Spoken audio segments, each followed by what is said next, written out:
As soon as my head hit the pillow, the emotions and weight of the evening overwhelmed me and I drifted off to sleep. But the night wasn't over yet.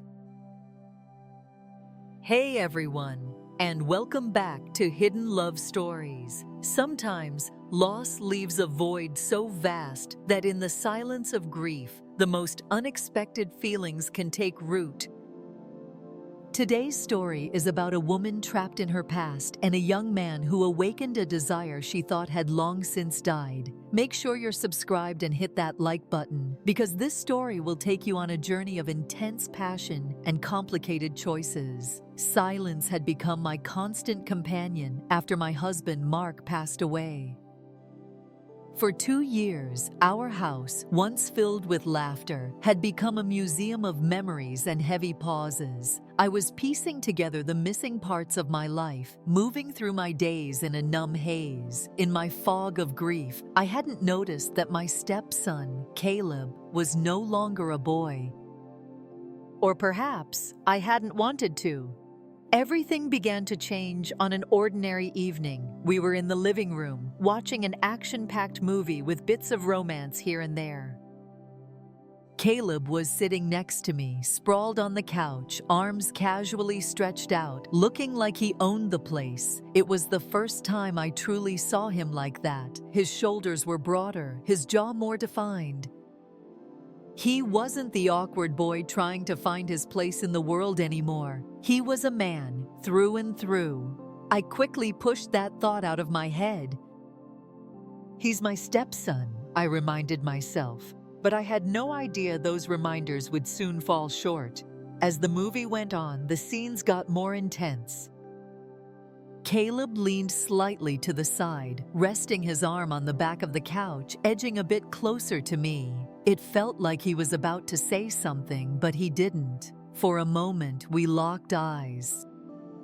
In his gaze, I saw a depth, an intensity that settled a sense of unease inside me. Part of me tried to brush it off, to normalize the moment. It's nothing, just a movie. Just a misunderstanding, I told myself. But my feelings weren't lying to me. During one of the romantic scenes, I felt his breath brush against my cheek. Without even realizing it, he had moved closer. His hand on the couch was so close to my shoulder that I couldn't tell if he was about to touch me or not. Inside, I was a mess. Being this close to him made me uncomfortable, yet strangely, it also sent a thrill through me. That feeling terrified me. "Ava," he said, his voice low and a little hesitant. "I want to tell you something." I turned to him, my heart racing. "Yes, Caleb?" I asked, but my voice was shaking. I want to thank you for everything," he said. "After my dad died, you've always been there for me." "You didn't have to, but you did. And because of you, I never felt alone in this house." His words hit me hard, but the intensity of the moment left me feeling even more vulnerable. "Of course, Caleb," I said, forcing a smile. "I'm glad you're here." But he didn't take his eyes off me. "Me too," he said slowly, his voice sounding deeper. "Seeing you here makes me feel at ease." The air between us grew heavy all of a sudden. He must have felt it too, because he pulled his hand back a little, but his eyes never left mine. In that moment, I didn't know what to do. My heart was pounding like crazy, and my thoughts were all over the place. The truth hit me that night. Caleb wasn't a boy anymore. And that truth would change everything. In the days that followed, Caleb seemed like a different person. He talked more at breakfast, his eyes barely leaving me. He had started helping around the house in a way he had never done before. "Ava, let me help you," he said one morning when he saw me sweeping the floor. He took the broom right out of my hands and started doing it himself. "I know you handle everything in this house by yourself," he said, his eyes fixed on mine. "You're just one woman. Someone needs to help you here." Those words both surprised and oddly moved me. Later that day, while I was cooking in the kitchen, I felt Caleb's eyes on me. He was standing behind me, leaning against the counter, just watching. But these weren't the kind of looks I was used to. His eyes wandered over my body, my hips, my back, my hair. At first, I thought I was imagining it. No, Ava, you're overreacting, I told myself, but I could feel the intensity in his gaze. To be honest, I liked it. It had been so long since I'd felt someone's attention on me like that. When Caleb left the kitchen, I couldn't help but go to the mirror.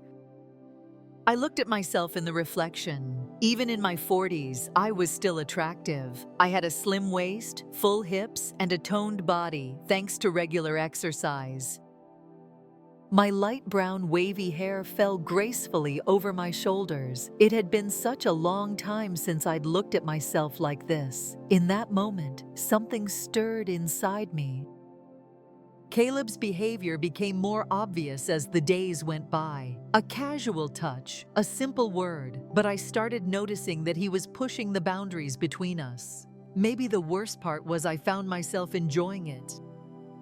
That night, as I lay in bed, one thought wouldn't leave my mind. Caleb wasn't a boy anymore. He had grown into a mature, handsome man. But I never could have guessed how much that realization would excite me.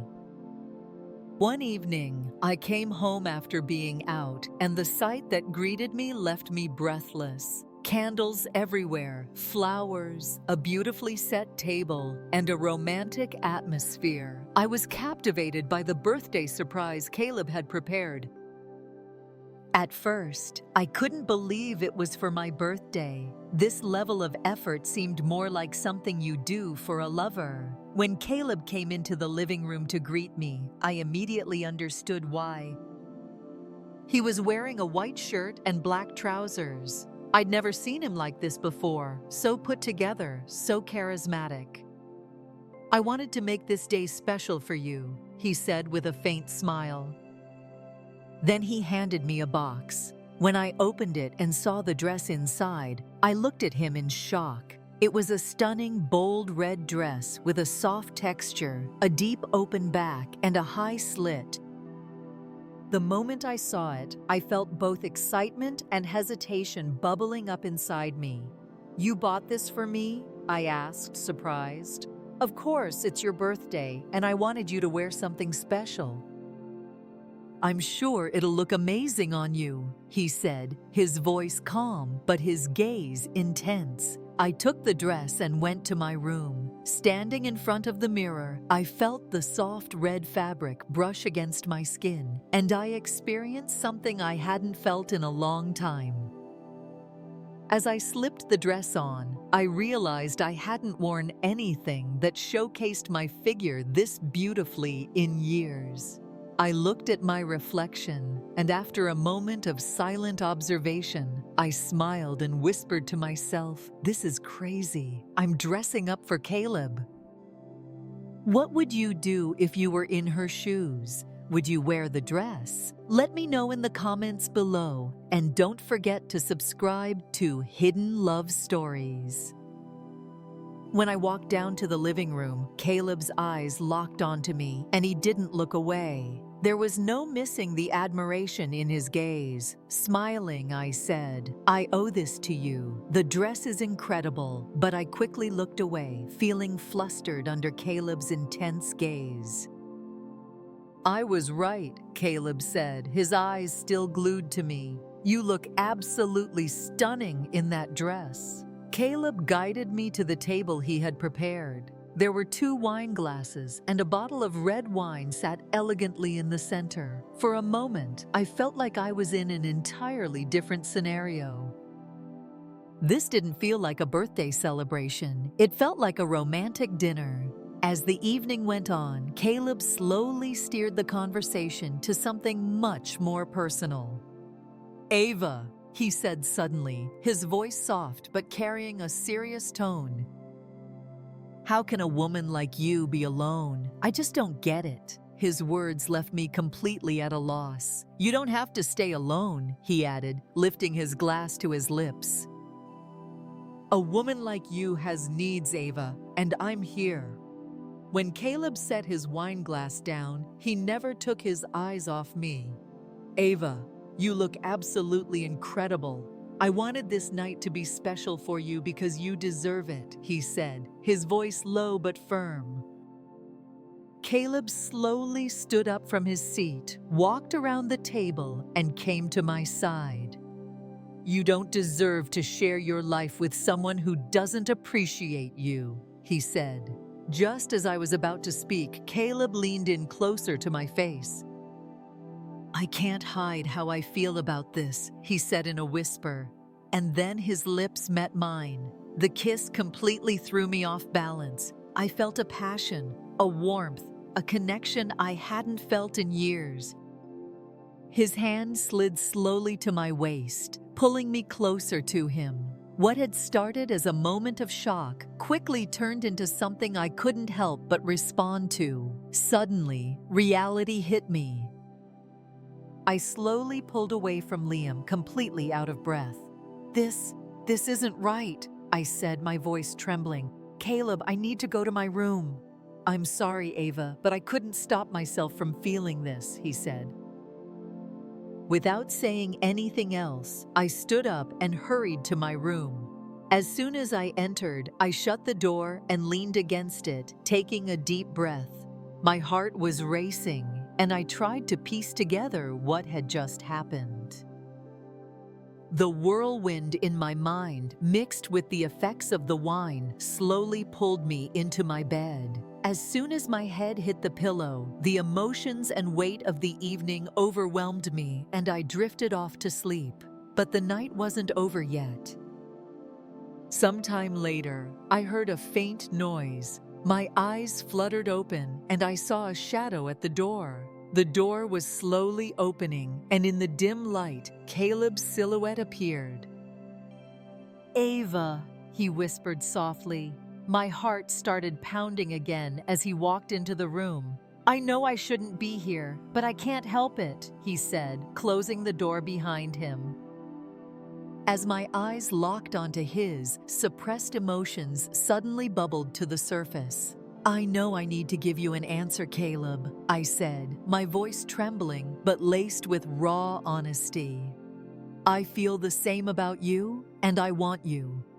As those words left my lips, the mixture of surprise and happiness on Caleb's face gave me a surge of courage. A soft smile played on my lips, and I closed my eyes for a moment to gather myself. "Please, before I lose my nerve," I said, my hands moving to my shoulders as I slowly slipped the thin straps of my dress down. The fabric slid off my body and fell to the floor, leaving me standing there as Caleb's breath caught. In his eyes, palpable desire fueled the excitement coursing through me. Without hesitation, Caleb stepped closer to me and our lips met again. His kiss was so full of passion that it felt as though the entire world had stopped. His hand slid around my waist, pulling me tightly against him as the kiss deepened. Finally, he gently guided me toward the bed. In that moment, the boundaries that had been built between us over the years completely vanished. I felt something I hadn't felt in over 2 years. I had fully surrendered. We had surrendered to each other, and Caleb, breathless, laid down beside me. After this day, my life was going to take a completely different turn. I had just experienced a night where I was happier than I had ever been, and in that moment, I realized this was only the beginning. This story is a reminder that the human heart, especially in grief, is a complicated place. Loneliness can make us seek warmth in the most unexpected places, blurring lines we once thought were immovable. It begs the question, when we seek a connection to heal an old wound, are we inadvertently creating a new, deeper one? If you've made it this far, I know my story has deeply touched you. There's so much more to share, and you won't want to miss any of it. Don't forget to hit the follow button, turn on notifications, and leave a comment about this story.